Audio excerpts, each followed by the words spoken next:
Muy buenas tardes, ya estamos de regreso en Tardes de Ciencia con este segundo periodo de charlas muy interesantes. Estaremos transmitiendo en vivo desde el Facebook de Sábados en la Ciencia.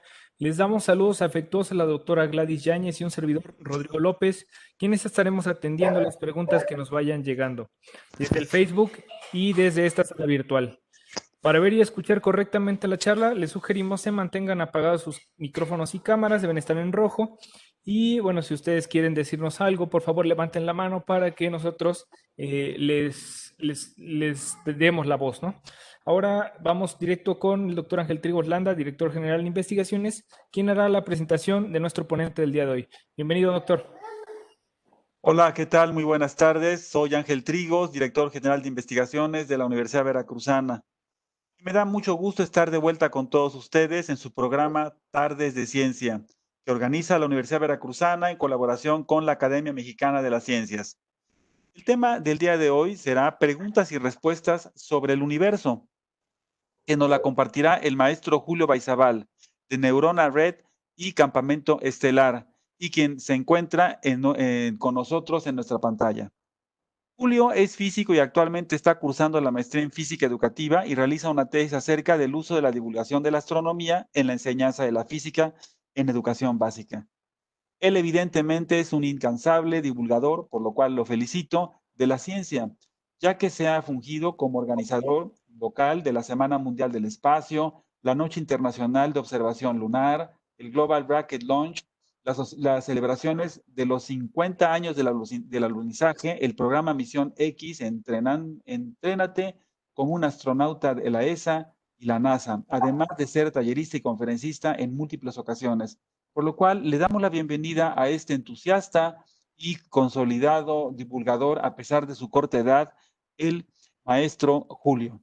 Maestro Julio, muchas gracias, buenas tardes. Estoy seguro que su conferencia va a ser muy grata para toda la gente y muy ilustrativa. Adelante, felicidades.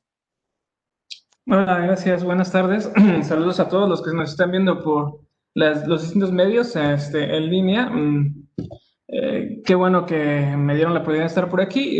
Yo con mucho gusto participo con ustedes en esta tarde y bueno, la dinámica de la charla por ahí se las pusieron. Bueno, la charla se llama Preguntas y Respuestas sobre el Universo. Déjenme que mi computadora reaccione para que pueda yo empezar a mover. Y entonces por ahí les pusimos que nos dejaran sus preguntas. Se hizo la publicación por aquí y entonces por ahí yo hice la pregunta y pues por ahí hubo 80, o más o menos 80 preguntas de un montón de cosas. No se pueden seleccionar ni responder todas, lamentablemente. Sería mucho tiempo y bueno, tenemos también un límite aquí para poder compartir. Entonces lo que hice fue revisar las preguntas e ir pues acoplándolas de acuerdo a los temas, las fui agrupando y esa va a ser la dinámica en la que voy respondiendo las preguntas que nos fueron dejando en línea, porque bueno, sería muy fácil que yo dijera, pues voy a hablar de este tema y listo, y ustedes me escuchan, yo hablo de lo que quiera y nada, pero creo que es más divertido y más, y sirve muchísimo más que ustedes me digan de qué quieren saber y yo trate de responderles, porque la realidad es que no soy un super sabio, no me sé todas las respuestas, pero bueno, trataré de responder para ustedes la mayor cantidad de preguntas que tengamos aquí. De hecho, así se fueron, las fui poniendo para que, bueno, vayan siendo por temas y seguramente alguna de ellas estará entre las preguntas que ustedes tienen en su mente al respecto de la astronomía, la cosmología o la astronáutica o algún otro tipo de tema. Bueno, vamos a empezar entonces. Las primeras preguntas y las que más noté por ahí fueron aquellas que se referían al Big Bang. Y había varias preguntas. David aquí nos preguntó qué había antes del Big Bang. Javier nos preguntó qué creó la singularidad donde se originó el universo, qué razón hizo que empezara a expandir y por qué no se quedó como estaba. Omar nos preguntó quién prendió la mecha para el Big Bang. Y José preguntó precisamente que si el Big Bang y ¿afectaría solo a nuestro universo o afectaría a otros universos? Bueno, entonces, todas estas preguntas van englobadas alrededor de qué es esto que se conoce como Big Bang. Bueno, el Big Bang es la teoría más aceptada hasta hoy respecto de qué dio origen a nuestro universo. Saber qué había antes del Big Bang es una pregunta compleja, es algo difícil de responder. De hecho, por ahí Hawking decía que no tenía ni siquiera sentido que nos preguntásemos qué había antes del Big Bang, porque antes del Big Bang no se había creado el tiempo. Entonces, de responder qué habría antes del Big Bang, pues hasta el momento no lo podemos decir porque todavía no sabemos. Es la teoría más aceptada, sí, todavía, y tenemos muchas pruebas al respecto también, pero bueno, la ciencia puede cambiar en algún momento y quizás alguna vez podamos decir algo más al respecto, pero por ahora podemos decir que antes del Big Bang no sabemos qué había, y si nos atenemos a las explicaciones que nos daba Stephen Hawking, bueno, tendríamos que decir que no podríamos dar una respuesta porque no tendría sentido. ¿Qué creó esta singularidad? Entonces también no tenemos todavía información al respecto de qué dio origen. Sabemos y la comunidad acepta el Big Bang como lo que originó a nuestro universo como tal y como lo conocemos hoy en día, pero no sabemos qué dio origen a que se diera esta expansión. Bueno, hay teorías, sí, hay muchas teorías, hay suposiciones, algunas de las más locas dicen por ahí que quizás dos universos chocaron y entonces eso dio origen a nuestro Big Bang, y otras dicen que estamos dentro de un agujero negro y que ese agujero negro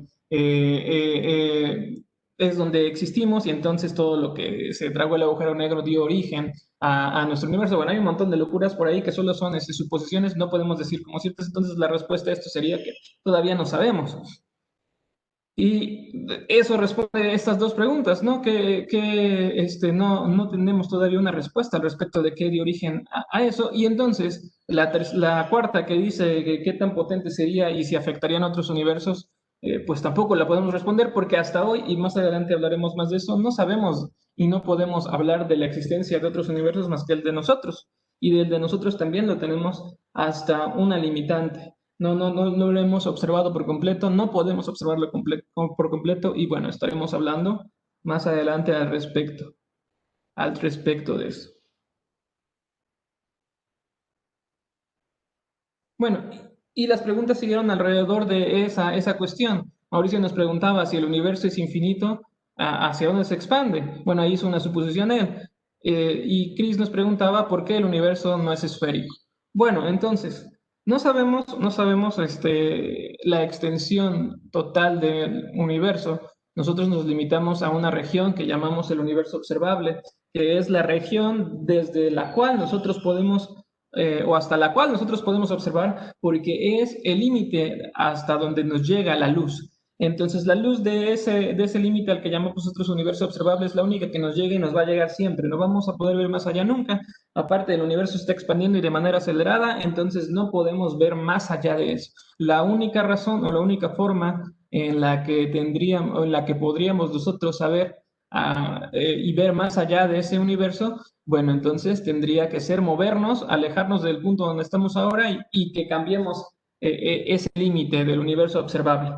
Entonces, ¿hacia dónde se expande el universo? Hasta hoy todo nos indica que se expande en todas las direcciones que nosotros conocemos, en las tres dimensiones. Entonces, está expandiéndose. Después la otra pregunta dice, ¿por qué el universo no es esférico? Todavía no sabemos si el universo es o no esférico. Todavía no tenemos la respuesta de la forma del universo. Apenas estamos nosotros tratando de responder qué forma tiene nuestro universo. Todavía tenemos esa pregunta abierta. Es ciencia de frontera aún.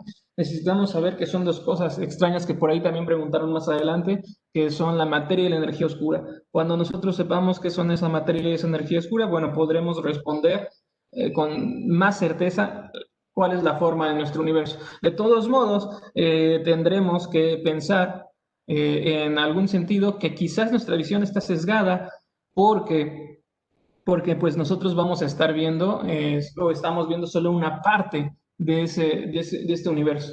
Entonces, quizás algunas veces yo cuento que quizás somos como universoplanistas, porque estamos viendo solo una región y suponemos, y hay algunas teorías que así lo dicen, que el universo puede ser plano. Entonces, estamos viendo solo una región y a partir de esa región que nosotros observamos, y yo creo que a eso iba esta pregunta, y a partir de esa región que observamos es como definimos su forma, pero no tenemos la visión global. Quizás en algún momento tengamos la tecnología para ver más allá de lo que observamos, o quizás conozcamos a otras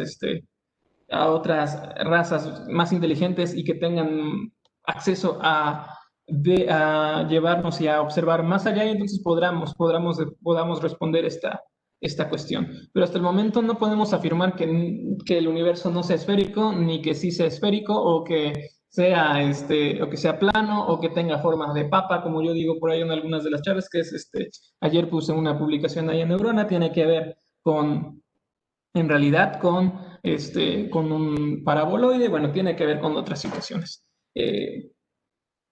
La idea todavía no está totalmente, todavía no se conoce del todo, entonces no podemos dar esta respuesta. El universo no podemos definirlo de alguna forma. Tenemos todavía muchas interrogantes al respecto de cómo es nuestro universo. Entonces, estas preguntas están súper interesantes porque son preguntas que todavía no tienen ninguna respuesta concreta. Apenas están investigando. Yo creo que por eso Chris la hizo, y por eso también Mauricio la preguntó, porque son preguntas muy, muy complejas y que todavía no se han llegado a contestar. Dice, entonces seguían las preguntas al respecto de este tenor, y entonces nos pregunta José los límites de las galaxias, qué habrá después de todo el universo, cómo conseguiremos romper los límites de la velocidad de la luz. Y Alejandro nos pregunta que si siempre ha existido el concepto de que si el universo es infinito o no, que si de veras tenemos alguna manera de medir el universo conocido, y si algún día esto nos servirá o si esto es suficiente para que nos llegue, para que nosotros sepamos cuál es el límite del espacio. Están interesantes ambas preguntas.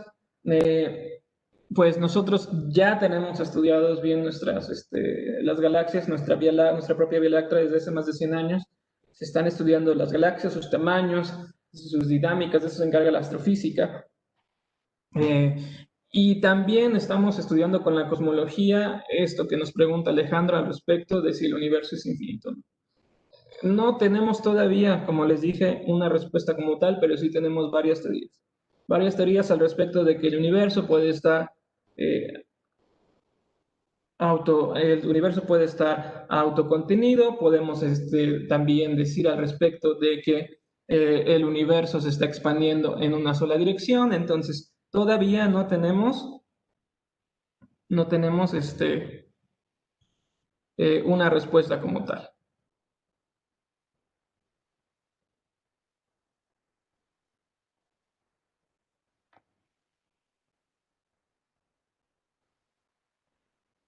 Por aquí creo que ya empezaron a rayar la pantalla. Por ahí si los admins les pueden ayudar con eso. Nada más, por favor, si pudieran omitir esos rayones, por favor, si los pueden borrar.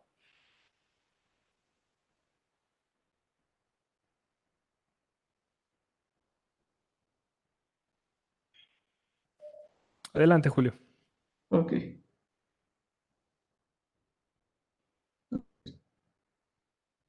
Bueno, y las preguntas seguían al respecto yo creo que es lo que más esas preguntas rondan por la cabeza de todos. ¿Qué hay más allá de nuestro universo observable? Y si podía haber, y esta otra pregunta de Manuel, si puede haber múltiples universos, y qué definiría su tamaño, ¿no? Fidel nos pregunta qué hay más allá del universo observable, y Manuel nos pregunta sobre los multiversos.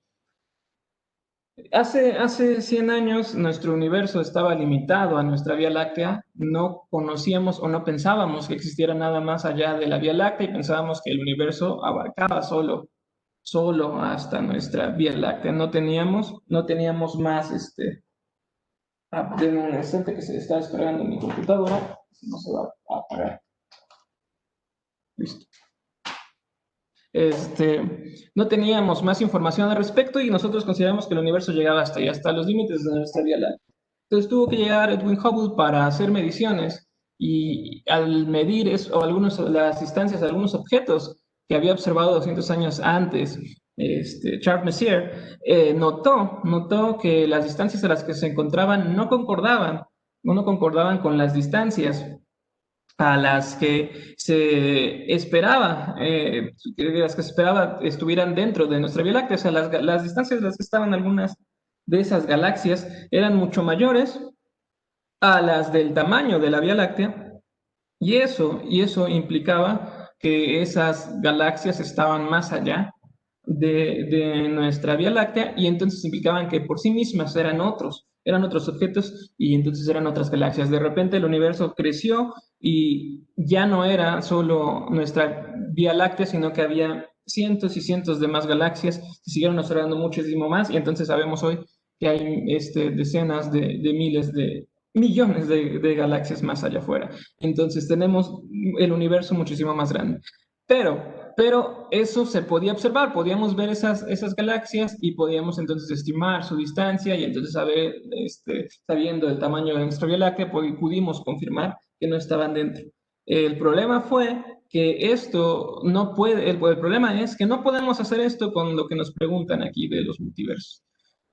No hemos encontrado todavía alguna seña, algún rastro que nos diga existen otros universos. No tenemos todavía nada, ninguna prueba experimental u observacional que nos diga que hay más multiversos. Entonces, no podemos hablar todavía de ellos. Seguramente, y yo pienso que conforme avance la ciencia, quizás podamos demostrar que existen, pero hasta el momento no tenemos ninguna muestra, entonces no podemos hablar de otros universos.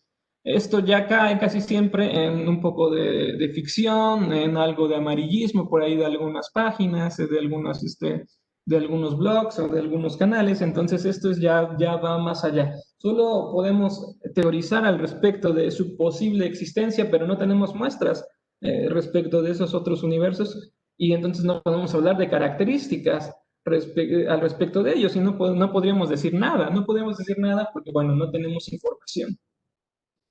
Y de la misma forma, solo podemos suponer al respecto de lo que hay más allá del universo observable. Solo tenemos nosotros no tenemos más que información hasta el límite del universo observable. Solo podemos inferir que puede haber más allá. Suponemos que debe ser, el resto debe ser de la misma manera, o debe estar compuesto de la misma manera que nuestro universo. Entonces, pensamos que no hay más que eso. Pero no tenemos nosotros mayor información al respecto, entonces todavía no podemos responder a estas preguntas.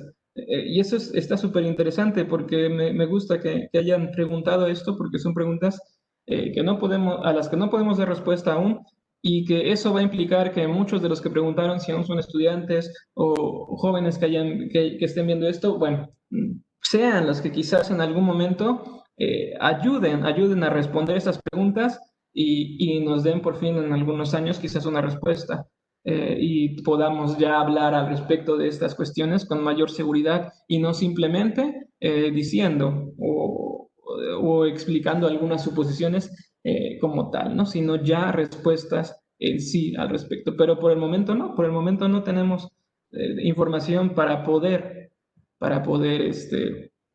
decir más. Ahora, esta pregunta también tiene que ver a eso, entonces es una pregunta que hacen mucho.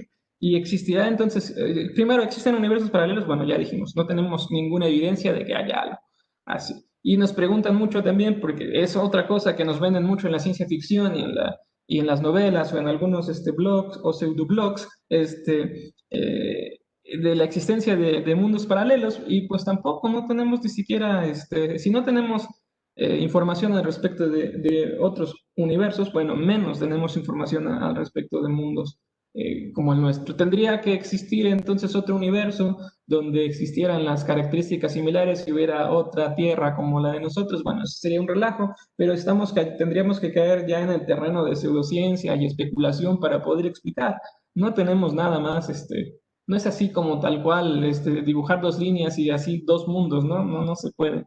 De esa manera es algo más complejo, entonces tampoco nosotros tenemos que empezar a entender que la ciencia es una cosa, la ficción es otra.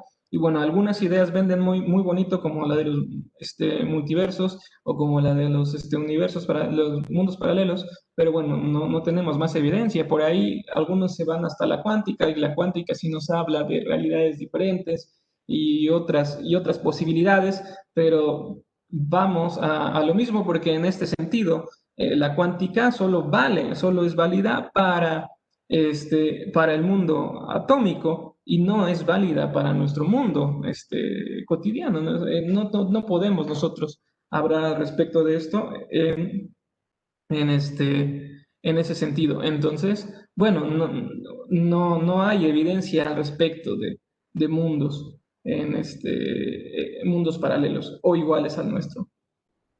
¿De acuerdo? Entonces, bueno, estas preguntas están interesantes porque nos ayudan a identificar cuáles son las ideas que más rondan en la cabeza de las personas, porque de verdad que se repite constantemente, se repiten constantemente y bueno, y es derivado de toda la ciencia ficción y de algunas otras cosas que encuentran fácilmente en series, en internet, en YouTube y demás, ¿no?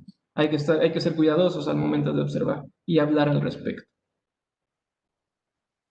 Bueno, y otra pregunta, otras de las preguntas interesantes son estas. Siempre llegan estas preguntas cuando estamos hablando de astronomía y de cosmología. Nos preguntan muchísimo respecto del tiempo y la gravedad. La idea al respecto de qué es el tiempo y qué es la gravedad todavía no está, al parecer todavía no está del todo comprendida en en la mente de muchos, ¿no? Entonces, el tiempo es algo muy complejo y desde que conocemos o entendemos la visión o la teoría de Einstein de la relatividad y relatividad general, debemos comprender el tiempo no como algo separado, sino como algo unido a nuestro propio universo.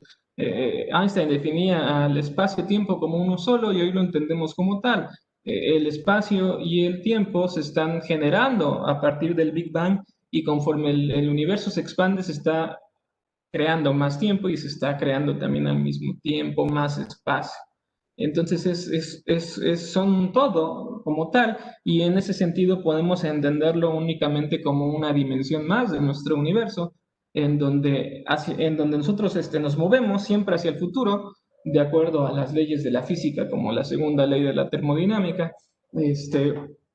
Y no más, eso tendríamos que entenderlo.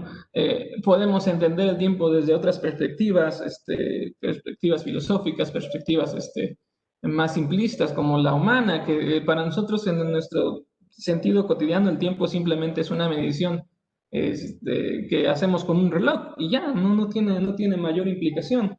Eso es lo que para nosotros es el tiempo, lo medimos en horas, minutos, segundos, ya, no tiene mayor implicaciones, pero puede ser algo muchísimo más complejo y todavía no entendemos. Nosotros solo somos seres de 3 dimensiones en un universo de 4 dimensiones y estamos siempre fluyendo en esa o con esa cuarta dimensión y no podemos manipularla. No es así de sencillo como cuando yo quiero subir a un piso o bajar al sótano, que yo nada más ocupo unas escaleras, no puedo hacer lo mismo con el tiempo y moverme hacia el futuro o hacia el pasado, ¿no? Yo solo me muevo, o nos movemos todos con el tiempo hacia adelante, ¿no?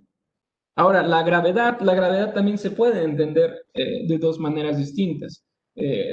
Hace 100 años, cuando se comprobaron las teorías de Einstein y sus hipótesis se dieron cuenta todos que eran ciertas, bueno, empezamos a entender la gravedad de una manera diferente a como la entendíamos cuando la postuló Newton. Pero eso no quiere decir que la idea de Newton esté totalmente equivocada, sino que se reduce o se deduce a partir de la idea la idea más general, que es la de Einstein. Entonces podemos entender a la gravedad de esas dos maneras, desde la perspectiva clásica de Newton, como una fuerza de atracción entre objetos masivos a distancia, y que va variando la gravedad respecto a conforme varía la distancia, mientras más estén alejados, la fuerza de atracción gravitacional entre dos objetos va a ser menor, y mientras más se acerquen va a ser mayor, o podemos entenderla desde la perspectiva de Einstein como una deformación de nuestro espacio-tiempo,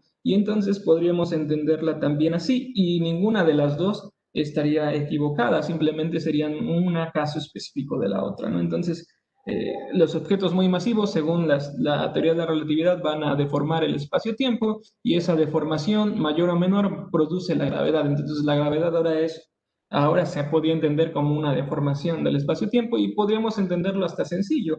Si nos vamos alejando de esa deformación, obviamente la atracción gravitacional debida a esa deformación va a ser muchísimo menor, ¿no?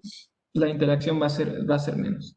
Y entonces surge esta pregunta, ¿no? ¿El tiempo es influenciado por la gravedad? Y sucede que sí, como estamos diciendo, que el espacio y el tiempo ya son uno mismo, entonces vamos a ir adelantándonos, vamos a ir pensando que cada vez que haya un objeto muy masivo, entonces eso va a deformar al espacio-tiempo, y como el espacio-tiempo es uno solo, bueno, entonces también va a cambiar el flujo del tiempo. Y sí, el tiempo va a ser influenciado por la gravedad, y entonces cuando estemos cerca de objetos muy masivos, pues el tiempo va a fluir más lento, y vamos a ir a llegar al punto, a la situación de los agujeros negros, donde el tiempo fluye muy distinto a como nosotros lo tenemos en consideración siempre. Entonces, pues sí, el tiempo sí puede ser influenciado por la gravedad y por los objetos muy masivos. Y bueno, y por eso llegamos a este punto. Les digo que las preguntas las fui acomodando respecto a cómo vi que iban enlazándose unas con otras, y entonces nos pregunta Moraga qué hay en el fondo de un agujero negro, y nos pregunta Ricardo Velázquez, que tampoco sigue sin entender cómo era el universo antes del Big Bang, pero también le genera muchas dudas, que por qué los rayos X sí pueden escapar de un agujero negro, ¿no? Y creo que para muchos está por ahí esa duda de qué sucede en este sentido, ¿no? Entonces, ¿qué hay en el fondo de un agujero negro? No sabemos, no tenemos información todavía, no podemos obtener información de lo que sucede dentro de un agujero negro, porque nada puede escapar del agujero negro. Entonces, todavía otra vez tenemos que entrar en el terreno de teorías. Hay personas que se van mucho al extremo y nos dicen que dentro de un agujero negro puede haber otro universo, y entonces existe la teoría del universo fractal, que dice que nosotros estamos dentro de un agujero negro que está en otro universo más grande, y dentro de los agujeros negros de nuestro universo hay más universos, y así sucesivamente, ¿no? Pero bueno, esas son cosas, otra vez, suposiciones que son demasiado extremas, y suenan ya a una locura grande, ¿no? No tenemos nada de pruebas al respecto. Todavía no podemos obtener información del interior de los agujeros negros para saber qué hay en el fondo de esto. O sea, no podríamos decir, podríamos teorizar, ¿no? Que está la singularidad, donde el tiempo se detiene y demás, pero bueno, al respecto más allá no podemos decir nada. Ahora, entonces, si nada puede escapar de un agujero negro, como dice, como estamos platicando, ¿por qué pasa lo que dice Ricardo, no? ¿Por qué los rayos X sí pueden escapar del agujero negro? Y no es tal cual que escapen los rayos X del agujero negro, sino que siempre alrededor de un agujero negro se va a generar una región que es la zona de acreción, y más en los agujeros negros galácticos, y entonces esa materia va a empezar a girar antes de caer dentro del agujero negro, y eso va a provocar que la materia se empiece a calentar, y entonces empieza a calentarse tanto que empiece a emitir radiación, y uno de esos tipos de radiación que puede emitir son los rayos X, ¿no? Entonces no es que estén escapando, sino que la materia que está alrededor de ese agujero negro está acelerándose, se está trayendo hacia el agujero negro, se está calentando y empieza a emitir. Entonces no está pasando nada, sigue sin escaparse nada del agujero negro desde un punto de vista clásico todavía. Ya desde un punto de vista cuántico, según Hawking, pues sí se está escapando, se están escapando partículas virtuales, pero bueno, eso es otra cosa.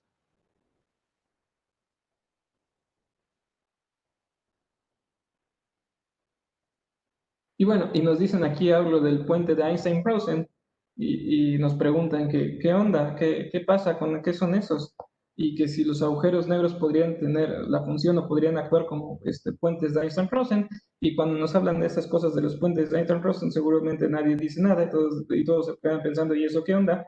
¿Qué es eso?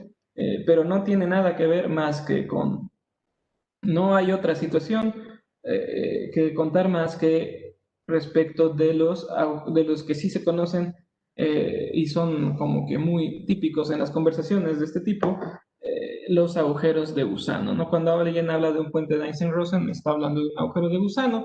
Los agujeros de gusano, como los agujeros negros, son soluciones que surgen a partir de las ecuaciones de Einstein. Este, y así como encontramos hace poco ya evidencia literal de los agujeros negros, ya podemos observar su influencia en los centros de las galaxias, ya se tomó la primera imagen la primera imagen de un agujero negro, etcétera. Esperamos que en algún momento encontremos evidencia al respecto de estos puentes de Einstein-Rosen, de estos agujeros de gusano, y quizás sí encontremos, pero hasta el momento no tenemos tampoco nada de información. Un agujero de gusano sería un puente o una manera de unir dos partes del universo que estén a gran distancia. Pero no tenemos todavía ninguna evidencia de que existan agujeros de gusano, ninguna evidencia experimental, observacional, nada. Y bueno, ¿qué pasaría? ¿Podríamos ocuparlos como a los agujeros negros como agujeros de gusano? ¿Quién sabe? También no podemos saber todavía qué pasa adentro del agujero de este negro, entonces no podemos decir literalmente, no, no se puede porque dentro del agujero negro por la inmensa gravedad te vas a desintegrar, pero bueno, ¿cómo sabemos que todas las leyes de la física van a seguir siendo válidas en un ambiente en el que, o en un sistema al que no podemos acceder? De todas maneras, otra vez eso serían suposiciones, decir que sí puede sobrevivir y entonces vas a salir en otra parte. Por ahí hablan de los agujeros blancos, que dicen que es la salida del agujero negro, pero nuevamente son soluciones de ecuaciones de Einstein, pero no las hemos observado, entonces no podemos decir que sí sea factible. Entonces no tenemos ninguna prueba al respecto y no podemos decir nada más. Entonces no podríamos tampoco decir que sí, que los agujeros negros pueden tener función de agujeros de gusano, porque no hemos podido experimentar eso. Y estamos lejanos seguramente a poder hacerlo, que no tenemos agujeros negros cercanos a las posibilidades de nosotros mandar algún tipo de sonda. Y bueno, y llegan las preguntas después que de repente confunden algunos al respecto de la materia oscura, de la energía oscura y los agujeros negros, ¿no? De repente algunos confunden una cosa con otra. Y por eso esta pregunta de Andrea, ¿no? ¿Qué es la materia oscura y de qué está hecha? Y nos dice aquí, por ejemplo, Caro, materia negra existe, y está hablando seguramente de lo mismo, de la materia oscura, y nos pregunta Emanuel también cómo se formó la materia oscura. Y es otro de las preguntas que están en el borde del estudio de frontera en la física y en la cosmología, ¿no? Responder qué son estas cosas. En los 60s, Vera Rubin estuvo observando galaxias espirales, y al observar las galaxias espirales y medir las velocidades de rotación de las estrellas en esas galaxias espirales, se dio cuenta que estas velocidades no correspondían al respecto de lo que debía ser. Eran muy diferentes de lo que ella esperaba. No eran las que la teoría predecía. La observación daba otro resultado, entonces dijo, esto no puede ser, algo está haciendo que se comporten así las galaxias, las estrellas en la galaxia. Además, empezó a inferir que a partir del movimiento de las galaxias, las estrellas, muchas de esas estrellas que se estaban moviendo a esas velocidades donde las estaban midiendo, no deberían estar ahí, ya deberían haberse salido de la Vía Láctea, bueno, de las galaxias espirales y dejar de ser parte, porque pues no hubieran podido soportar las velocidades y se hubieran escapado de la fuerza y del campo gravitacional de la galaxia. Sin embargo, ahí estaban. Entonces, la explicación que se dio fue que como se empezó a notar que había una interacción gravitacional de ese algo que se estaba observando con el resto de las estrellas circundantes, pues se dijo que debía ser un tipo de materia, porque la materia tiene efectos gravitacionales, pero que como no la podemos ver, entonces tenía que ser materia oscura. O sea, por eso es el apellido de oscura, ¿no? Porque no se puede ver. Ahora, ¿de qué está hecha esa materia oscura? Es otra de las preguntas de frontera que se tratan de responder para poder explicarla y que cuando logremos explicarla, podremos también explicar el destino del universo, la forma del universo, de acuerdo a los modelos que tenemos actualmente, ¿no? Y a las observaciones que tenemos del universo observable. Nada más, hasta ahí no podemos también decir que va a ser la verdad absoluta, ¿no? Hasta donde tenemos los conceptos y los conocimientos, podríamos responder en este aspecto, ¿no? ¿Y por qué existe entonces esta materia oscura y cómo se formó? Bueno, preguntas sumamente interesantes que se quedan aquí abiertas para que los próximos y los futuros cosmólogos nos digan la respuesta, ¿no? Porque no tenemos todavía, esa es la ciencia de frontera que estamos tratando de responder. ¿Qué son? De dónde surgieron y cómo se formó esta materia oscura? Me parece que fue hace 10 años, un doctor me presentaba un paper que explicaba que la materia oscura podía ser interacción gravitatoria con materia de otros universos, y como no estábamos viendo nosotros entonces no podíamos ver ni interactuar con luz, o sea, para ver esa materia de esos otros universos, entonces por eso no la notábamos, pero sí sentíamos su atracción gravitacional, y entonces y por eso interactuaba con la materia de nuestro universo y con las estrellas de nuestra galaxia. Fue hace muchísimo, hace más de 10 años, me parece, pero de todos modos, bueno, es una idea, nuevamente, como les dije, no tenemos pruebas de que existan otros universos, entonces ya decir que la materia oscura es porque hay materia en otros universos interactuando con la nuestra, bueno, está bien aventurado. Entonces todavía no podemos dar respuestas al respecto de esto, y están geniales estas preguntas, porque las preguntas sin respuestas son las que dan pie a que más gente trate de responderlas, y bueno, y así sigue generándose más conocimiento. No podemos esperar decir puras respuestas ya concretas, bueno, porque de qué estaríamos hablando de ciencia ya hecha, y entonces ya no tendríamos motivo para seguir haciendo más cosas.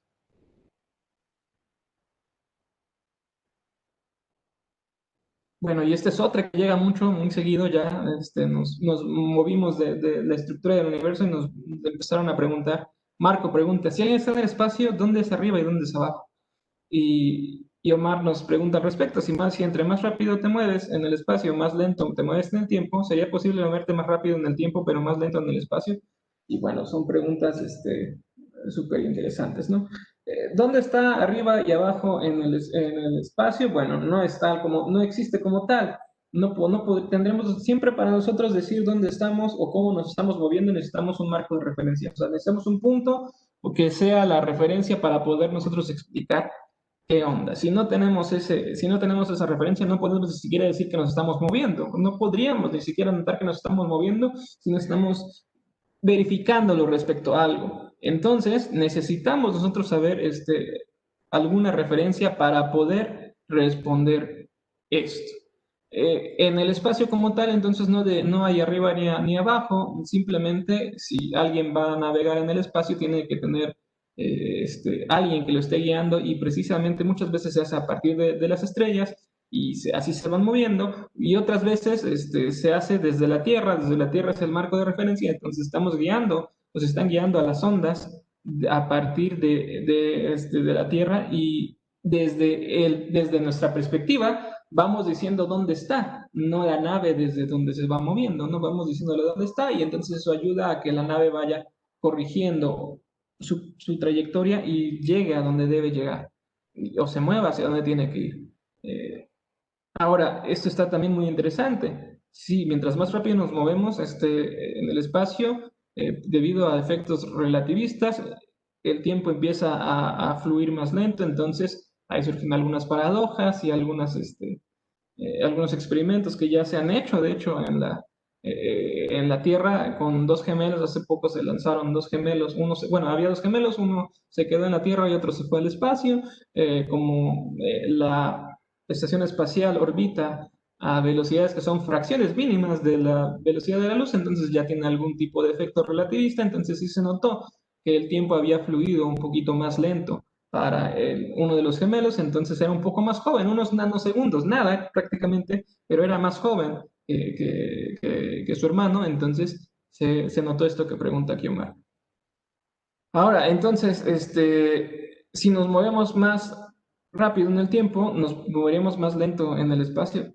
Eso está interesante, ¿no? No entendería cómo podríamos movernos en el tiempo, en que les digo, otra vez hay que entender, espacio y tiempo están unidos, son una sola cosa, entonces, ¿cómo podríamos movernos más rápido nosotros en el tiempo e ir al momento más lentos en el espacio? Bueno, tendríamos que inventar nueva tecnología, nuevas teorías para poder conseguir eso. En este instante no existe alguna manera en la que podamos hacer esto. Y siguen las preguntas al respecto. Cuando empezamos a hablar de la exploración espacial, llegan las preguntas como las que hacen Pablo e Isaac. Dice Pablito Solís, ¿hasta dónde llegará la humanidad? E Isaac Pérez dice si la humanidad llegará algún día a explorar los confines del universo. Esas son preguntas también sumamente interesantes porque estamos en un momento justo, en el momento justo donde estamos intentando llegar más allá de la Tierra, apenas más allá del sistema Tierra-Luna, es lo que queremos hacer a futuro cercano. Queremos llegar por fin a Marte, y para llegar a Marte, bueno, tenemos que hacer un montón de cosas todavía para poder lograrlo. No hay posibilidad aún de que lleguemos a Marte hasta dentro, quizás la siguiente década. Y entonces, saber hasta dónde llega la humanidad, bueno, yo no creo que tenga límites porque somos una raza exploradora, siempre hemos estado de nómadas por todos lados, gracias a ser así fue que conseguimos poblar todo el mundo. Si no hubiéramos hecho eso, pues entonces como no hubiéramos poblado, no seríamos lo que somos ahora, ¿no? Entonces, el futuro seguramente será que la humanidad empiece a explorar Marte. Una vez que lleguemos a Marte, yo creo que se van a abrir más nuestros horizontes y tendremos que ir llegando conforme pase el tiempo a las lunas de Saturno, a las lunas de Júpiter, a las lunas de Neptuno, llegar a Plutón y de ahí en adelante llegar a Próxima Centauri, bueno, no a la estrella tal cual, sino a su planeta Próxima B, y después de eso, bueno, seguir explorando el camino, seguirá llegando más y más, más allá. Ahora, el relajo aquí es el siguiente. ¿Cuánto tiempo vamos a tardar en conseguir eso? Como pregunta Isaac, ¿llegaremos un día a explorar los confines del universo? Bueno, con la tecnología que tenemos hoy en día, eso resulta totalmente imposible, ¿no? Tardaríamos millones de años en llegar a a la extraña más cercana, usando tecnología, la tecnología que tenemos, perdón, a nuestra disposición día a día. No se puede. Entonces, está muy complejo que nosotros podamos pensar llegar a los confines del universo. ¿Lo lograremos? Mi mente soñadora e idealista me dice que sí, seguramente llegaremos, y no, quizás no a los límites, pero sí llegaremos muy lejos dentro de tal vez millones de años, si sobrevivimos como raza, o como especie, mejor dicho, como especie, si sobrevivimos como especie, seguramente lo lograremos, y estaremos llegando y conquistando otros sistemas estelares y otras galaxias. Para eso necesitamos, obviamente, desarrollar más ciencia, tener más tecnología, poder manipular de otra manera el espacio y el tiempo para poder movernos y salvar esas distancias, porque las distancias estelares y las distancias galácticas son tan grandes que incluso moviéndonos a la velocidad de la luz, lo cual es una imposibilidad, tendríamos que tardar demasiado, y bueno, para los humanos no sería posible. Quizás para algún tipo de humano evolucionado que ya viva más años, o algún tipo de transhumano que ya tenga aditamentos, o alguna otra posibilidad, pues podría suceder. Pero como tal, al momento no tenemos las posibilidades de llegar más allá. Yo creo que no va a haber límites en algún momento, pero para eso faltan miles, cientos de miles o millones de años, ¿no? No es que en 20 años ya voy a poder estar llegando a otra galaxia, va a ser prácticamente imposible. Bueno, y aquí llegan las preguntas ya más divertidas. ¿Cómo convencer rotundamente a la gente incrédula de que los humanos sí estuvieron en la Luna, caen en el lado oscuro de la Luna, y por qué no salió al lado oscuro de la Luna? Bueno, la Luna nos muestra una cara siempre por un efecto que se llama acoplamiento de marea, que sufren también algunos planetas alrededor de sus estrellas. Eh, Algunos de los más famosos son, por ejemplo, el sistema TRAPPIST 1, donde hay 7 planetas rocosos, tres de ellos que están en zona habitable y parecen tener condiciones específicas para que haya vida, pero solo le muestran una cara a su planeta, a su estrella siempre, y entonces eso implica que en esos planetas solo existe una franja habitable porque una parte siempre está muy caliente, porque siempre está observando hacia su estrella, y la otra está muy fría porque siempre está viendo al lado contrario.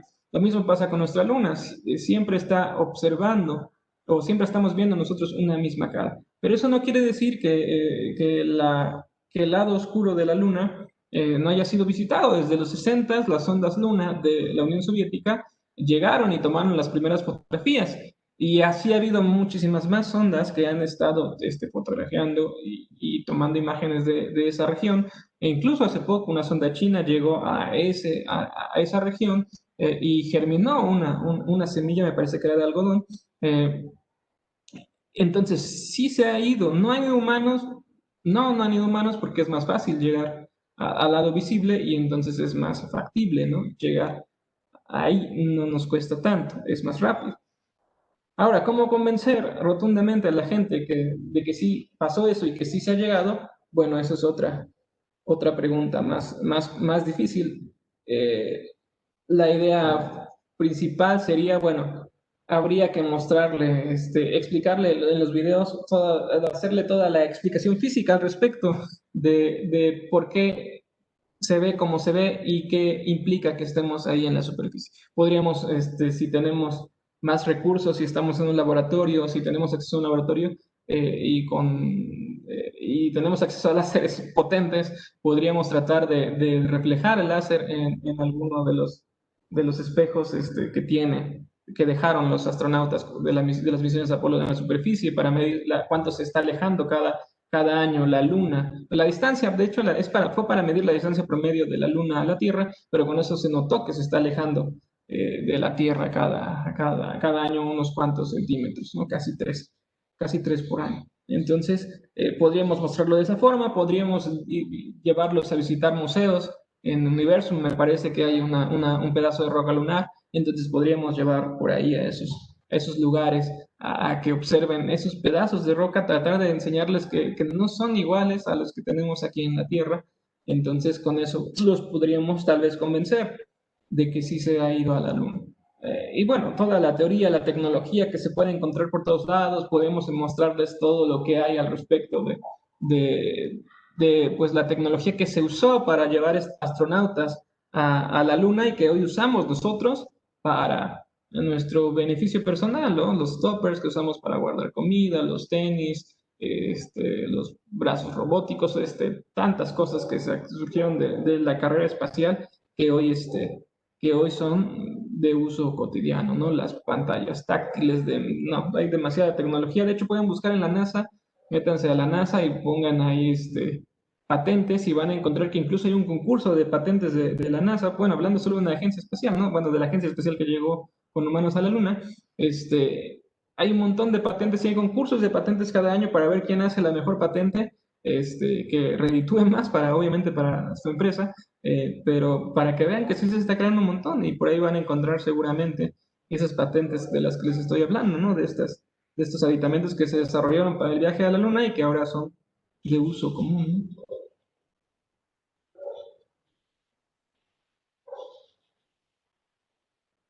Bueno, y otra pregunta. Dice Eduardo García desde el Facebook, hasta equipos médicos. Equipos médicos, sí, también, totalmente. Sí, totalmente. De hecho, las operaciones a distancia hoy se pueden hacer gracias a esos brazos robóticos que se usaban pues en las primeras caminatas y demás exploraciones espaciales donde trataban de manipular todo con aditamentos de ese tipo, ¿no? Entonces, hay demasiado desarrollo que se ha obtenido a partir de eso, ¿no? O sea, hay demasiadas pruebas que podemos darle a alguien que sea incrédulo. ¿Va a ser difícil? Sí, va a ser muy difícil. Y quizás sea una pérdida de tiempo, sí, también puede ser, pero bueno, sí hay mucho, mucho material de dónde sacar para poder decir, aquí están todas las pruebas, ¿cuál quieres que te diga primero, no? Bueno, y nos movemos más allá en las preguntas, y pregunta aquí Martín esto, ¿no? ¿Qué método utilizan para encontrar exoplanetas? Y nos dice aquí defectuoso, el meme defectuoso dice su nick. Si una estrella se calienta al Sol, en cada una de ellas habrá posibilidad de existir un planeta como el nuestro. Entonces, bueno, y Horfeld pregunta que si pueden existir planetas con océanos solo de agua dulce. Bueno, esas preguntas están todas relacionadas con la búsqueda de otros planetas. Hace 100 años pensábamos otra vez que solo existía nuestra Vía Láctea y no pensábamos que hubiera más. Descubrimos que había más galaxias y todavía no pensábamos que hubiese más mundos en otras estrellas. No lo dábamos por hecho y hoy, desde que lanzaron los telescopios espaciales como el Kepler, que se puso a buscar un montón de exoplanetas, pues ya sabemos que es más común. De hecho, pensábamos que era algo raro, pero no, parece ser que no hay estrella que no tenga planetas, por lo menos gigantes gaseosos, y seguramente tengan también planetas rocosos que son más difíciles de detectarlo. ¿Cómo se detectan esos exoplanetas? Bueno, las formas más sencillas son a partir de la luz, una cosa que se llama el tránsito. Los tránsitos son cuando los planetas pasan enfrente de sus estrellas anfitrionas. Entonces podemos observar estrellas distantes, ver su luminosidad, y de repente medir si hay fluctuaciones en esa luminosidad, o sea, que disminuya, aunque sea muy baja esa disminución, y entonces a partir de eso inferir que está existiendo un planeta ahí orbitando, si ese cambio o esa variación en la luminosidad es constante, ¿no? Si se da de manera periódica esa disminución, eso quiere decir que hay algo orbitando lo que está tapando, y entonces eso lo definimos como un planeta. También podemos estudiar la posición de la estrella y entonces ver cómo su órbita de repente se bambolea, hay un bamboleo en la estrella, y entonces también podemos decir que eso son bamboleos mínimos, no nada, pero son detectables, medibles ya, y podemos decir que también hay planetas, ¿no? Ahí está un planeta. Entonces puede ser de esa manera gravitacional o de esa manera lumínica, son las más comunes y las que más se usan. No podemos observar tal cual con a simple ojo, sí, vamos a ver una estrella y ya están los planetas. No, los planetas no emiten luz, reflejan luz, y la mayoría de la luz, o sea, la luz es muy, muy tenue y todavía no podemos detectarla tal cual, ¿no? Por ahí hay algunas imágenes de los primeros sistemas planetarios detectados, ¿no? Pero pues usaron técnicas de verdad demasiado complejas para poder observar, y seguramente usaron composiciones de imágenes y no se observaron al mismo tiempo todas, sino que se estuvieron observando por partes, ¿no? Ahora, que esas estrellas tengan planetas como la Tierra, eso es otra cosa todavía más compleja. La mayoría de los planetas que se detectan o que se han detectado hasta el momento son gigantes gaseosos como Júpiter y Saturno, porque son los más grandes, y entonces la luz que tapan de su estrella anfitriona es mayor, y entonces son más rápidos de detectar. Todavía existe por ahí el proyecto ciudadano que está ahí, que se llama Exo, me parece que se llama Galaxy Zoo o Exo. Y esos exoplanetas, en ese programa de exoplanetas, ustedes se podían meter y les enseñaban cómo ver las gráficas de luz, y detectaban ustedes podían detectar ahí las variaciones y podían detectar planetas y ayudar a descubrir planetas. Todavía se pueden detectar esos, pero la mayoría de los que se detectan, cuando ya se comprueba después primero hay un candidato, se siguen haciendo observaciones hasta que se delimita que sí, se define que sí es un planeta. Bueno, la mayoría de esos planetas que se han detectado son gaseosos. Uno de los anuncios más importantes fue de hace 3 años, ya en el 2017, en febrero de 2017, me acuerdo de esa nota porque sí subió ahí en la página, de que se detectó el sistema TRAPPIST-1, y el sistema TRAPPIST-1 tenía 7 planetas y todos eran rocosos. y de esos 7 planetas rocosos, 3 estaban en zona habitable, pero no es lo común es que la mayoría que se detectan son gaseosos. Sí, de repente aparecen por ahí planetas rocosos y por ahí los ponen ya el mote los periódicos más amarillistas y a veces hasta la NASA para llamar la atención y que la gente vaya a verlos, les ponen el mote de supertierras, pero pues no es tal cual que sean supertierras, ¿no? Sino que se delimita o se encuentran planetas rocosos y entonces se anuncian como tal. Que sean literal igual que la Tierra no es así, sino que sí se encuentran características de un planeta rocoso, pero es mínima. Ahora, como dice, pregunta aquí Jorge, el que esos planetas tengan océanos solo de agua dulce, bueno, eso es todavía más complejo. En nuestro propio sistema solar ya sabemos que el agua es más común de lo que pensamos, pero la mayoría de las veces lo que existe son océanos de agua salada. Que existan planetas de agua dulce, bueno, estaría complejo. Habría que meterse mucho en la bibliografía de todos los planetas descubiertos hasta hoy e investigar si hay alguno así. Sería yo creo que la probabilidad muy baja. El agua no es rara en el universo, de hecho hay un montón de agua y el otro día hablaba de la nebulosa que le conocen, la nebulosa de Leice que la conocen como el ojo de Dios, que yo puse por ahí un artículo en mi web que no es el ojo de Dios, que sino es el ojo de agua, porque está prácticamente compuesta de agua, pero bueno, hay que ser conscientes de que a veces el agua que encontramos no tiene que ver con como agua dulce tal cual, ¿no? Por ejemplo, se acaba de anunciar que se descubren más lagos en Marte y no son lagos de agua dulce, ¿no? Son lagos de agua salada y extremadamente salada, ¿no? Entonces, es complejo. Es complejo poder decir que puedan existir. Yo no vería limitante, pero sí lo vería muy poco probable, ¿eh?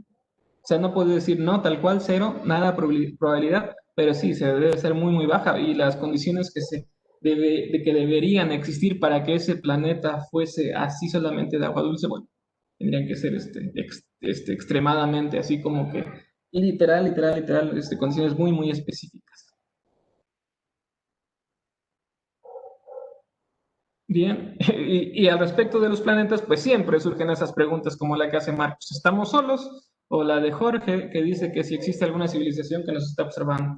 Esas preguntas siempre van a surgir y surgen yo creo que en todas las mentes, no nada más de personas que piensen en hombrecitos verdes o aliens que van a abducirme o algo así, sino que en la mente de todos los que amamos cosmos, la astronomía y la ciencia, ¿no? ¿De veras somos los únicos seres vivos? Bueno, hasta el momento no tenemos, nos emocionamos hace 2 semanas, cuando nos dijeron que habían encontrado restos de un compuesto en la atmósfera de Venus que se relaciona con la vida, o con desechos orgánicos de bacterias, ¿no? Entonces, estábamos súper emocionados.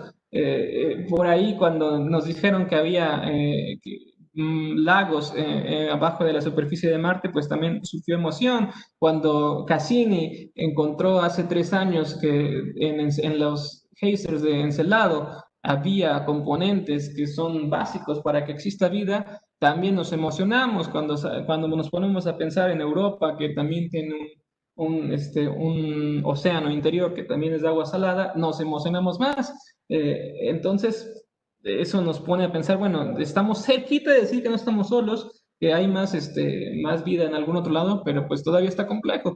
Tenemos primero que llegar a Venus y mandar alguna sonda para que investigue bien qué fue de dónde salió esa fosfina. Incluso puede ser que ni siquiera, que si llegase acaso a ser desechos de bacterias, o sea que sí hay vida ya en las nubes de Venus, que pudiese haber sido implantada por las ondas Venera que llegaron primero por ahí a Venus y que no estaban totalmente inocuas como se mandan hoy las misiones, ya sin ningún tipo de contaminación biológica. Entonces, podrían haber sido sembradas por los propios humanos. Hace también, creo que 20 años, un poquito más, me acuerdo mucho que yo estaba en la secundaria, anunciaron mucho, o sea, lo pasaron en todas las noticias, acerca de una roca de Marte que que se había cortado y se habían encontrado algunos, pues algunos rastros de algo alargado que sí parecía ser como un tipo también de bacteria, entonces decían, ya encontramos restos de vida en Marte o rastros de vida en Marte o evidencia de que hubo vida en Marte, y tampoco, ¿no? Se quedó ahí eso después de muchas explicaciones y no fue eso. Entonces hay que ser cautelosos al ver esto. Hay muchos lugares donde podemos buscar ya, eso es lo bonito y lo interesante. Podemos ir a buscar a Venus, podemos ir a buscar también a Marte. Pronto se va a ir a hacer, pronto ya en febrero, cuando llegue Perseverance, pues va a llegar a un delta, al delta donde había un río allá en Marte, y va a empezar a excavar y vamos a ver si encuentra algo, ¿no? Alguna muestra del pasado o estaría súper genial que encontrara algo del presente, ¿no? Pero eso ya es pensar muchísimo, ¿no? Y en algún momento también las misiones que estaban programadas para Encelado y para Europa se volverán a retomar y entonces podremos llegar a esos lugares a investigar si hay algo, ¿no? Entonces, eso es a futuro que digamos ya sí que no estamos solos. Yo creo que no tardaremos mucho en encontrar algo, pero no se pongan a pensar en vida compleja, ¿no? Lo que estamos buscando por lo menos y que seríamos felices todos es si encontramos alguna bacteria, ¿no? Por lo menos una bacteria, ya con eso ya podemos decir que no estamos solos, aunque sea solo una bacteria, ¿no? Y sin demeritar obviamente a las bacterias, porque una bacteria que vive en un ambiente tan extremo como el de Venus, bueno, es muchísimo más, tiene más posibilidades de seguir existiendo que los humanos, ¿no? Que requerimos condiciones bien específicas para sobrevivir. Ahora, que de eso a que lleguemos a lo que nos dice Jorge, de que una civilización nos esté observando, bueno, está más loco.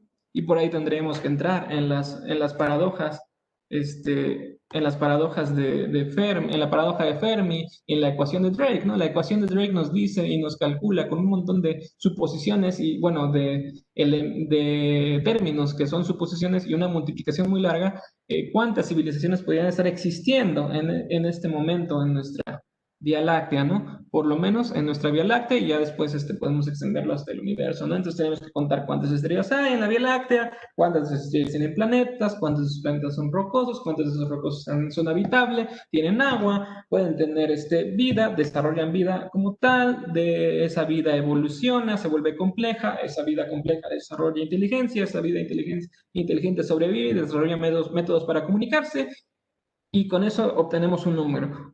Pueden ser números bien optimistas o pesimistas. De la manera pesimista ponemos así, poniendo los números más bajos de todos, los más pequeños, podemos llegar a que existen quizás unas 10 civilizaciones. Y de los más optimistas nos dan decenas de miles de civilizaciones que se llaman la Vía Láctea, ¿no? Ahora, si es así, ¿por qué no tenemos ningún tipo de contacto con ellos? Bueno, ahí entra la paradoja de Fermi.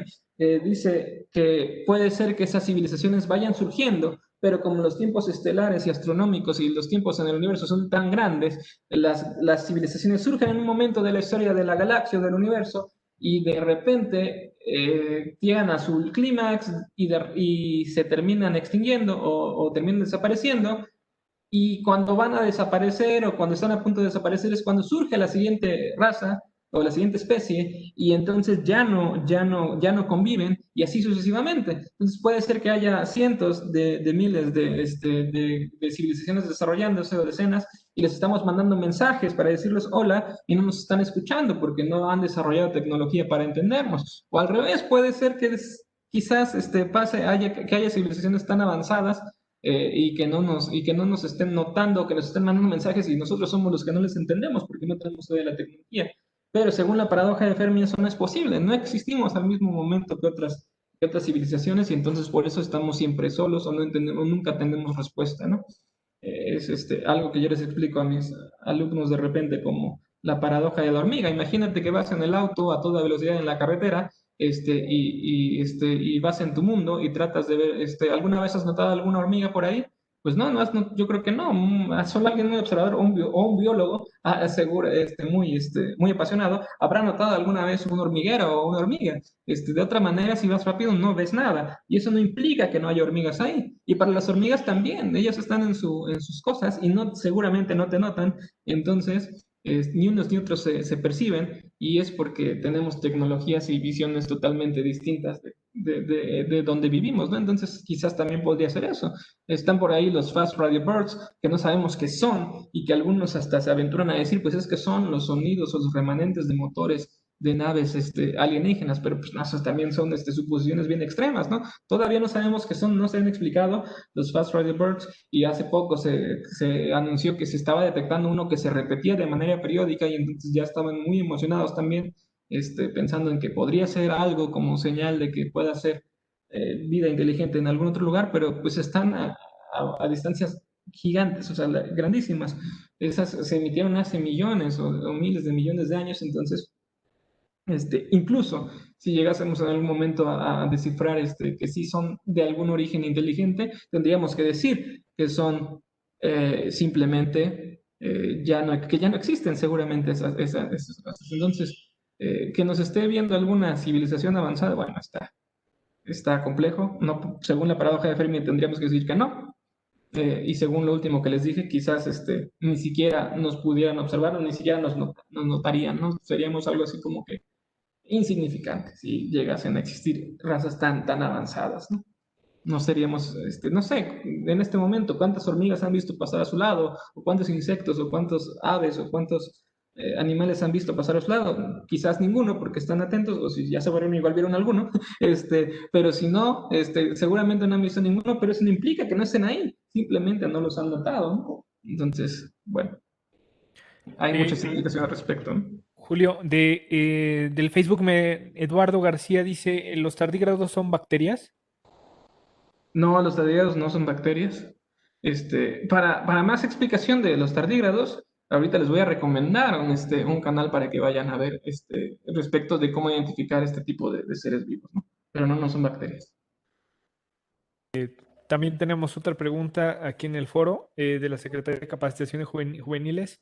Dice, si hubo un Big Bang, ¿tendría que haber un Big Crunch?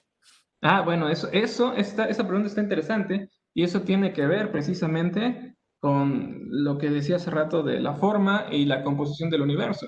Tenemos que saber primero de qué está hecho el universo y apenas sabemos de qué está hecho el 4% del universo, de la materia que conocemos. El otro 96% tiene que ver con materia oscura y energía oscura, que no sabemos qué son. Una vez que sepamos qué son esas dos cosas, vamos a poder calcular algo más que se llama la densidad crítica, y cuando tengamos esa densidad crítica, que nada es una división, una mera división, bueno, se oye tan bonito, pero bueno, es una división compleja, ¿no? Pero es una división, así tal cual. Cuando tengamos esa densidad crítica, podremos nosotros responder cuál es el destino del universo. Puede ser que el universo se expanda infinitamente, y suceda algo que se llama el Big Rip, que es el gran desgarramiento, así que vamos a seguir expandiéndonos infinitamente y entonces de repente nuestras partículas se van a empezar a separar y todo se va a desintegrar en partículas elementales. O puede ser que haya siga avanzando eso y en algún momento se detenga y el universo se termine enfriando y se dé el Big Freeze y todo esté lleno de agujeros negros y bueno, ya no habría estrellas, no habría nada en el universo y se congelaría tal cual. O puede ser que si pase ese Big Crunch, en algún momento que lleguemos a un límite y entonces ese límite se detenga la expansión y la expansión implique después que se empiece a comprimir y se aplaste todo hasta el origen, ¿no? Del Big Bang. Pero todavía no podemos decir cuál es porque no sabemos qué son la energía y la materia oscura. Una vez que sepamos qué son esas dos cosas, que no sabemos qué son, las sabemos que existen, hemos notado, se han notado más que nada pues las interacciones de tanto la materia oscura como la energía oscura con galaxias y con estrellas, pero no sabemos qué son, entonces no podemos decir qué va a pasar. Depende de esa densidad crítica y una vez que sepamos qué es, pues ya podremos decir qué onda con esas cosas, ¿no? Va a ser interesante poder responder esa pregunta. Quién sabe en qué momento podamos hacerla, ojalá sea en este siglo, pero mientras tanto, pues todo podemos suponer, ¿no?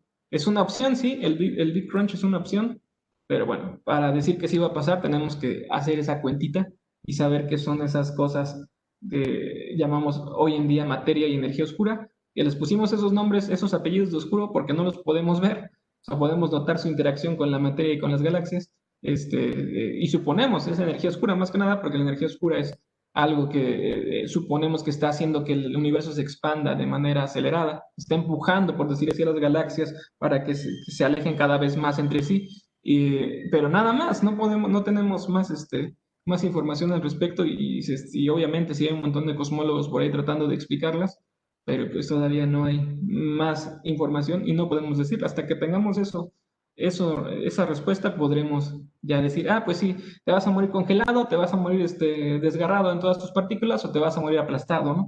¿Cuál quieres? ¿Cuál prefieres? ¿Cuál te gusta más?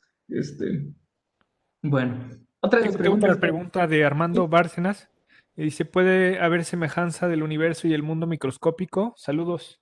Ah, pues eso también tiene que ver con el universo fractal, ¿no?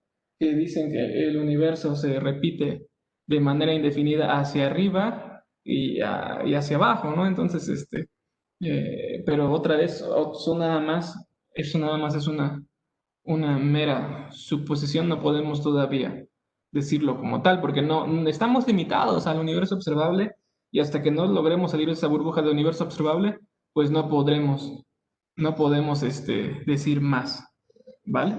No podemos decir más. Y bueno, ya me disculpo de una vez porque a esta hora siempre pasa el elotero y ya pasó, entonces ni modo, van a tener que chutarse todo lo del elote. Este, nada, bueno, esta pregunta es más interesante. Me preguntan que dónde se estudia astronomía, dónde se estudia para aprender esto y les quiero decir que se vayan a ver este video de mi amiga Miranda Luna de Urano y ella explica dónde pueden estudiar física, dónde pueden estudiar astronomía. Vayan a la web de Neurona, neuronared.com.mx y ahí van a encontrar un artículo larguísimo de dónde estudiar astronomía a lo largo, y física, astronomía y física a lo largo de todo el continente, de toda Latinoamérica, todas las escuelas de Latinoamérica donde pueden estudiar estos temas, ¿no? Esta me pareció también muy chistosa. ¿Qué fumaban en la antigüedad para lograr ver una osa? Bueno, eso tiene que ver con que en la antigüedad no tenían ningún tipo de contaminación lumínica y tampoco tenían celulares, Face ni nada para entretenerse y distraerse, entonces podían imaginar en el cielo.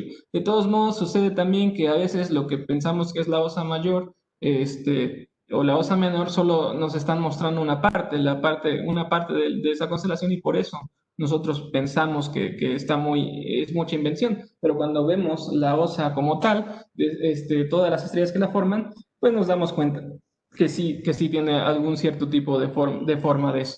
Y además, también hay que entender que en el pasado las estrellas no han cambiado tanto, pero sí han cambiado su posición en más de 2000 años, entonces sí han cambiado un poquito su posición, estaban en otro lugar, y aparte había menos contaminación lumínica, podían ver más, entonces, obviamente podría notar eso.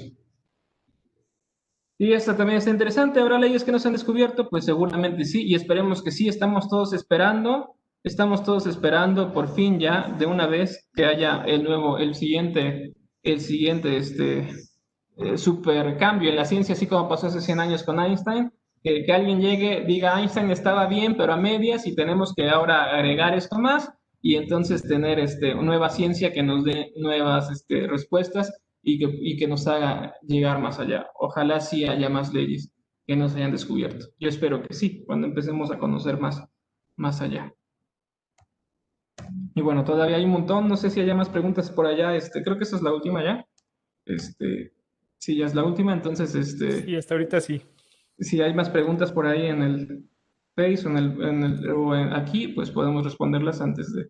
Ahorita ya las agotamos desde Perfecto. aquí del foro, pero si tienen alguna otra pregunta, adelante, Claro, pueden habilitar el micrófono y adelante, hacer la pregunta, Julio. así es. Pues mientras se animan, entonces respondo a estas últimas, que son las últimas ya de que nos dejaron ahí en los comentarios. Digo que eran como 80 y no agarré las 80, pero eran un montón, ¿no? Preguntan que por qué el fondo del universo es negro. Bueno, eso tiene que ver con algo que se llama la paradoja de Olbers y tiene que ver con, eso nos dio la respuesta de la edad del universo, ¿no? O sea, que la edad del universo no ha sido infinita. Las estrellas están tan lejos de nosotros y no han existido por siempre y eso implica que como no existió por siempre, si hubiera existido por siempre, la luz ya hubiera llegado a nosotros y el universo no sería negro, sino que lo veríamos totalmente iluminado.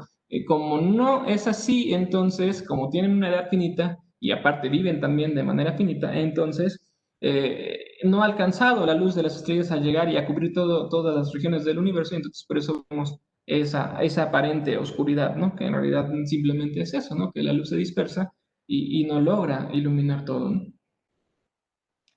Dice por acá Diego, si realmente lograremos colonizar Marte, esperemos que sí, es la idea, no nos queda otra más que empezar a colonizar otros planetas si queremos sobrevivir como especie, porque a pesar de que no estoy diciendo que no lo hagan, por favor no malentiendan esto, o sea, sí hay que ser súper ecológicos, sí hay que cuidar, hay que empezar a reutilizar, hay que ser más conscientes a la hora de consumir menos, pero a pesar de que hagamos eso, a nuestra Tierra le quedan 5.000 millones de años de vida, entonces si sobrevivimos a esta inflexión del desarrollo de la humanidad, de todos modos va a llegar un momento en que el Sol se convierta en una gigante roja y se trague a la Tierra, la desintegra al instante y adiós. Entonces, por eso tenemos que empezar a colonizar Marte. No es de que lo logremos, o sea, de que seamos capaces, tenemos que hacerlo para que de ahí podamos llegar a otras lunas y a otras estrellas y seguir existiendo. No es la única manera en la que podemos vivir como especie, volvernos ya no nómadas planetarios, sino nómadas estelares y empezar a habitar otras estrellas. No hay otra. Tenemos que hacer eso, ¿no? Hay una pregunta en el foro, de la Secretaría de Capacitación Juventudes. Si puedes habilitar tu micrófono, por favor. Sí, gracias. De hecho, me llamo Andrea. Mucho gusto, Julio. Soy una Hola. gran fan. Oye, otra pregunta más bien. ¿Cuál es el telescopio? ¿Qué características tiene que tener para un aficionado a la astronomía como yo, principiante además? Ah, súper chido. Bueno, ahí Muy buena pregunta porque yo también la quiero saber. eso está súper genial, ¿no? Pues si están aquí en Jalapa, pues todavía tenemos más o menos cielos oscuros, más o menos. Si no están en el centro de Jalapa, si están un poquito alejados, tenemos todavía cielos, más o menos oscuros. El único problema que tenemos aquí nosotros son las nubes, que siempre hay nubes, nunca nos abandonan. Pero pues yo les recomiendo siempre, y más porque Celestron nos apoya mucho a nosotros, los telescopios Celestron. Ahorita estamos recomendando mucho la serie Explorascope, entonces por ahí pueden ir a la página de Celestron oficial y buscar el Explorascope. Y para empezar, yo les recomendaría, si pueden, el 70AZ, Celestron Explorascope 70AZ, y si pueden, y si pueden todavía comprarse uno más, el 114Z, que es con el que estoy haciendo últimamente observaciones, está muy bueno. Yo les recomiendo siempre que busquen, cuando vayan a comprar un telescopio, que sea altazimutal, porque los telescopios altazimutales solo lo tienen que mover arriba y abajo, izquierda y derecha, y es más fácil de manipular. Son un poquito menos exactos o menos precisos que los telescopios ecuatoriales, pero los telescopios ecuatoriales requieren muchísimo más trabajo y ya he visto casos de personas que se compran su ecuatorial y lo terminan usando de perchero porque pues no, es más difícil de usar y no lo pueden ocupar y se desesperan o terminan de perchero o lo terminan regalando, vendiendo o literalmente hasta lo tiran, ¿eh? Entonces, mejor cómprense, busquen esos altazimutales. Les recomiendo estos Explorascope de Celestron. Están ahí en la página web de Celestron. Pueden meterse, celestronmexico.com. Ahí pueden encontrarlos. También cualquier AZ yo creo que les va a servir mucho, siempre que sea altazimutal. Pregunten eso, que sea altazimutal. Les van a decir que son mejores los ecuatoriales y en cierto modo tienen razón, son más precisos, pero para iniciar van a ser más complejos. Entonces, cualquier telescopio desde los 50 milímetros, que son como se miden las aperturas de los telescopios en milímetros, va a servirles para hacer observación lunar, que es lo que más les llama la atención a todos, ver la luna con el telescopio y ver los planetas más grandes, que son Saturno, Júpiter, e incluso ver Marte. Les va a servir para ver las lunas de Júpiter, las lunas de las lunas de Júpiter y los anillos de Saturno van a poder ver con ese telescopio de 50 milímetros y van a poder ver Marte como un puntito. Va a estar bien para iniciar. Conforme vayan aprendiendo a usar esos telescopios, van a poder ir avanzando a comprar uno más grande. Pero les digo, si pueden iniciar con el de 70 o el de 114, van a ver muchísimo más detalles tanto en los planetas como en la luna. Entonces van a poder ver muchísimo mejor. Son recomendables esos. Ahora, por ahí también recomiendan que ocupen binoculares. También es otra recomendación que se hace mucho entre astrónomos al iniciar, o astrónomos aficionados, es que iniciemos con binoculares y entonces con los binoculares empecemos a recorrer el cielo, y empezar a reconocer todo lo que hay. Con esos binoculares vamos a poder ver un poquito más de cerca la luna y dependiendo también la amplificación que tengan los binoculares, voy a poder ver quizás los anillos de Saturno ya con unos muy, muy grandes, y quizás las lunas de Júpiter. pero en ese caso ya sería mejor un telescopio de 50 milímetros para empezar, o si nada más quieren empezar a reconocer el cielo, unos binoculares que pueden encontrar igual en las tiendas de Celestron, o por ahí si quieren meterse a Amazon, buscar ahí también. Les ponen binoculares astronómicos y van a encontrar también una gran gama.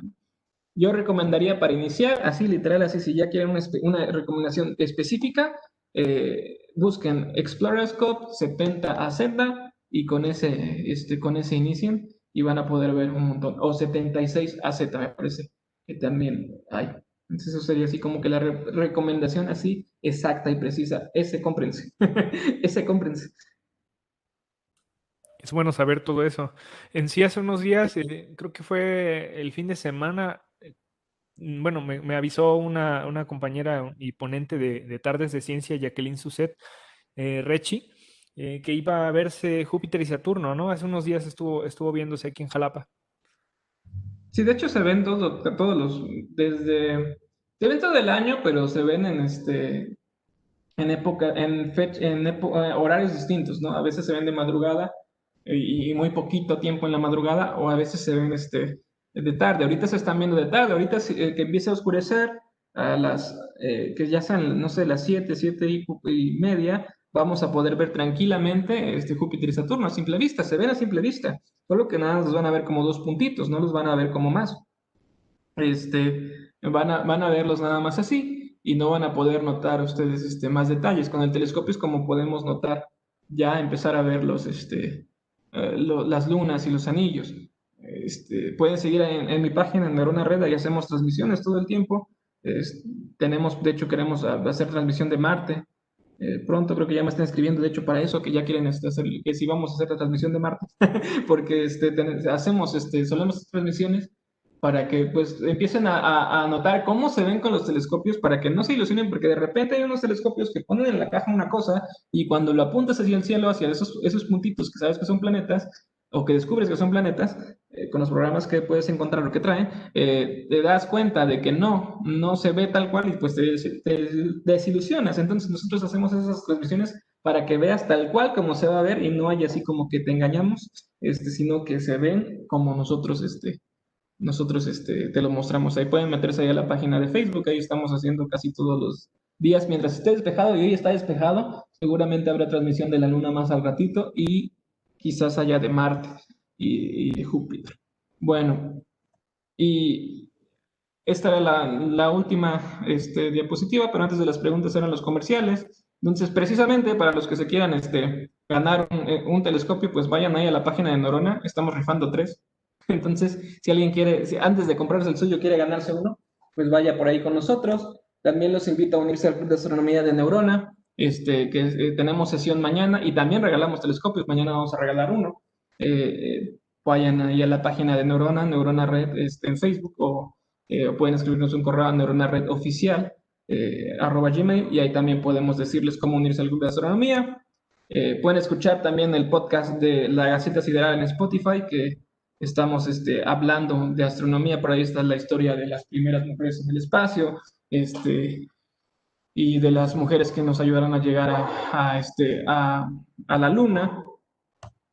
Y hoy a las 8, por ahí de las 8, también van a poder ver el video que hago siempre cada inicio de mes acerca de los eventos astronómicos. Entonces hoy voy a anunciar todos los eventos astronómicos de octubre. Ahí también en la página o en el canal de YouTube, Neurona Red, lo encuentran en cualquiera de los dos. Y por último, este es otro aviso de mi amigo Wikisebas, que sabe un montón sobre astrobiología. Va a dar su taller de cómo identificar un extraterrestre y me dijo que podía regalar un pase gratis a los que estuvieran observando aquí. Entonces, si quieren ir a su taller de astrobiología que se llama Cómo identificar un extraterrestre, pues vayan a la página de Neurona Red en Facebook y escriban, el primero que escriba, yo me quiero ganar el taller, yo quiero el pase para el taller en línea de Wikisebas, le regalamos el pase. Y a los siguientes 2 que escriban, les regalo un pase 2x1 para que pues paguen uno y entren 2. Entonces, pues ahí están así como que los comerciales y las promociones para que vayan a aprender más astronomía y astrobiología, porque hay un montón de cosas que aprender todavía. Y bueno, y ahora sí si había más preguntas, pues no sé si alguien quiere hacer alguna otra. Sí, está Fernando David comentando que desde Ciudad de México está muy padre el cielo y la luna llena y que va a hacer tomas de la luna, Júpiter y Saturno. Súper genial, sí, Fernando. Fernando es un entusiasta, siempre anda ahí con nosotros, compartiéndonos cosas. Súper, súper genial. ¿Cómo te pueden contactar, Julio, aparte de las páginas de Facebook? ¿Algún correo que tengas? Mi correo es juliobaizabal@gmail.com, ahí me pueden escribir.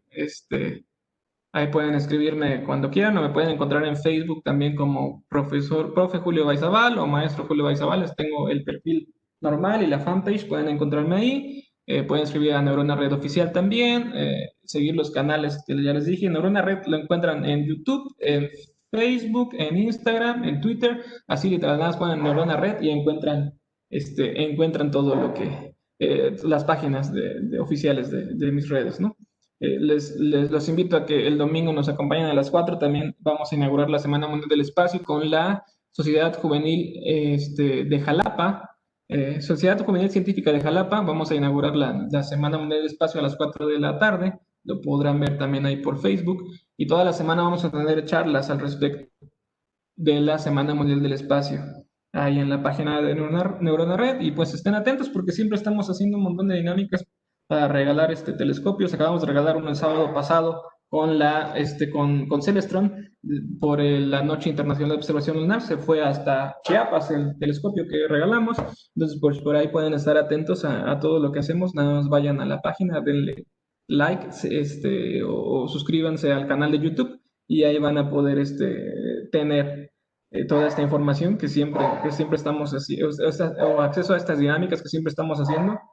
Por ahí tenemos esta rifa ahorita que les digo de 3 telescopios, que vamos a rifar 3 telescopios Celestron, y por ahí en noviembre tenemos una más planeada con Miranda, que ya les estaremos anunciando. Entonces, pues hay un montón de opciones para que nos estén siguiendo, ¿no? Perfecto, Julio, pues muchísimas gracias. También tenemos un comentario de Fernando donde dice, muchas gracias, profe Julio. Y de Andrea Ramírez, excelente charla, muchas gracias, saludos. Creo que por el día de hoy tenemos agotadas ya las preguntas. No sé si quieres alguna conclusión, Julio, algo que quieras agregar. Pues sí, como siempre, agradecer por el espacio y pues que sigan preguntándose muchas cosas. Se dieron cuenta, hubo más preguntas sin responder que respondidas, pero pues eso está chidísimo porque eso quiere decir que hay mucha gente cuestionándose cosas y que nos queda mucho camino por seguir en la ciencia, y eso está muchísimo mejor a que si tuviéramos todas las respuestas, porque como dice por ahí un amigo, pues qué sentido tendría ya si ya sé todo, ¿no? Ya no haría nada, y entonces mejor tener muchas dudas todavía al respecto de la ciencia y que haya mucho campo para que los que quieren estudiar astronomía, ciencias, pues sigan investigando y puedan darnos esas respuestas en algún momento, y que de ahí surjan cada vez más y más respuestas y más preguntas, y que sigamos avanzando, ¿no? Como civilización, como humanos y demás, ¿no? Como sociedad también. Muchísimas gracias, Julio. Pues también agradecer a las personas que nos siguieron en esta transmisión. Y bueno, pues a nombre de la Dirección General de Investigaciones de la Universidad Veracruzana y la Academia Mexicana de Ciencias y de nuestros colaboradores de difusión cultural y comunicación universitaria, a Julio Baizabal, quien estuvo con nosotros esta tarde de ciencia el día de hoy, les agradecemos pues habernos acompañado en esta charla. Les esperamos el día martes